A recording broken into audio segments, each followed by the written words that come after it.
Welcome to the, I guess, Big Ten Outright Championship edition of Inside Indiana Overtime. Alex McCarthy and Jordan Gusky with you from my apartment.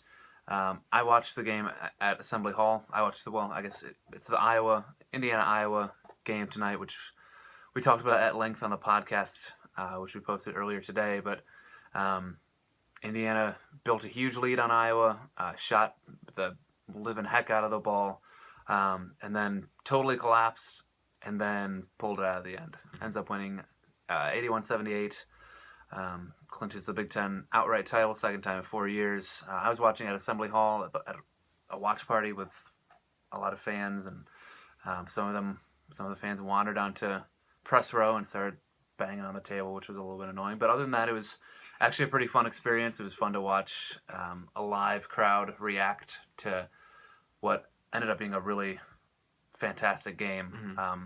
Maybe not the most fun game to be writing a game story on that you want to post at the end of the game, but it did. Just so much to process after tonight's game. Basically, what kind of stands out to you about tonight, this team, the season, anything really? Really, just I think Zyslov is becoming more and more. I know that like Yogi's the go-to guy to say he's like the MVP, maybe possible best player in the Big Ten and arguably in the nation, at least most valuable for his team. But Zyslov, every game seems more and more just like a huge part of this team's success. When you lose Robert Johnson and James Blackman Jr., those are guys who you're trusting to shoot the three really well. And then Zyslov is supposed to come in on the end there and maybe hit a couple of threes off the bench, but he's been shooting the ball really well starting. He's been holding his own on defense. I think that's huge. It's one of the things that I was wary of when we were wondering how long Rojo was going to be out, but he's still performing very well. Yeah, he and Harrison Nigo, Zyslov and Harrison Nigo, have played some very important minutes. IU's freshmen tonight were immensely important. Whether it was Nigo, who again, I mean, he's the master of like not posting any stats. He was 0 for 1 from the floor and committed a foul. That was it. But in 7 minutes, but he moves the ball well. He plays hard on defense at least. He does a lot of little things well. Kind of the cliche glue guy, walk on. But he played well. Juwan Morgan played really well, matched a career high with 5 rebounds. Ended up injuring his shoulder late in the last 30 seconds there. It sounds like it should be okay, and it's kind of been a recurring thing throughout the season. But Thomas Bryant posted a double-double. Indiana's freshmen were just huge, right? And then OG Anunoby was kind of his usual self. A couple things here and there that didn't quite go his way, but ended up having a pretty good night.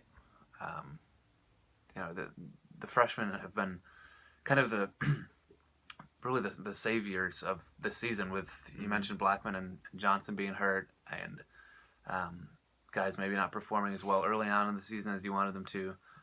The freshmen have asserted themselves, and they've proven themselves to be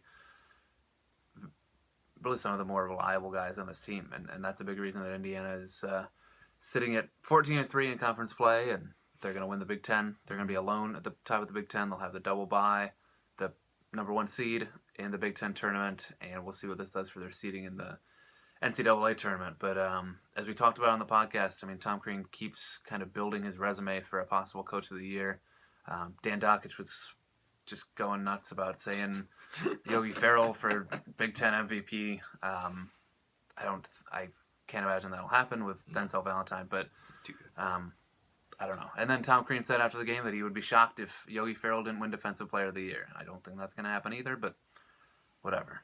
You can believe whatever the heck you want to believe, I guess. But Indiana comes back home, finishes the season Sunday against Maryland. I guess if you're putting you again in Tom Crean's shoes, what do you do for this game? Because it doesn't matter in terms of the Big Ten title, but it doesn't mean that there's nothing on the line. Right. I think, senior day, so you give your seniors some quality minutes, but I think you really play it safe. I think maybe you hold Juwan Morgan to very limited minutes. I mean, he only had 14 today, but maybe hold him to even less. Try to make sure the guys who are in any way banged up at all as limited minutes as possible. You don't want to go out there and just put a team out there that's going to lose, but you want to be smart because, as you said, this game technically in the way of Big Ten standings and Big Ten tournament doesn't really matter. I still see Indiana winning. I was the guy every podcast we were talking about the Iowa road game. I was saying they were going to get destroyed like they were at Michigan State. So yeah, I'm my confidence in that they would win against Maryland is even higher now. But yeah, I'd keep Juwan Morgan to limited minutes. Obviously, don't bring Rojo back even if he is ready. Yeah. Yeah, I think that's probably the smart way to go. Yeah, I think there's no way we see Robert Johnson until the Big Ten tournament. Just because why would you bring it back? You just beat number 16 team in the nation on the road. So yeah. I mean, they've proven themselves enough so far, and they've proven that they can win without him, basically. But the game, still, I mean, if you're Indiana, you're trying to move up to that maybe a 3 seed in the NCAA tournament. Another win over a ranked team would help that. Indiana, I assume, wants to finish undefeated at home this year. They want to match what the women did. So still, a little bit on the line there. Sunday, we'll be at that game, of course. We will be at the Women's Big Ten Tournament game on Friday. So look for our coverage from that. We're excited to be back up at Bankers Life Fieldhouse. It seems like another lifetime that Indiana was up there against Notre Dame. That was things were very different that day. There's a very different vibe around the program that day. Yes, there was. So we'll see you up there, but thanks for watching. It's almost 1 a.m., so we're going to get some sleep. So thanks. Have a good rest of your week, and we'll talk to you soon.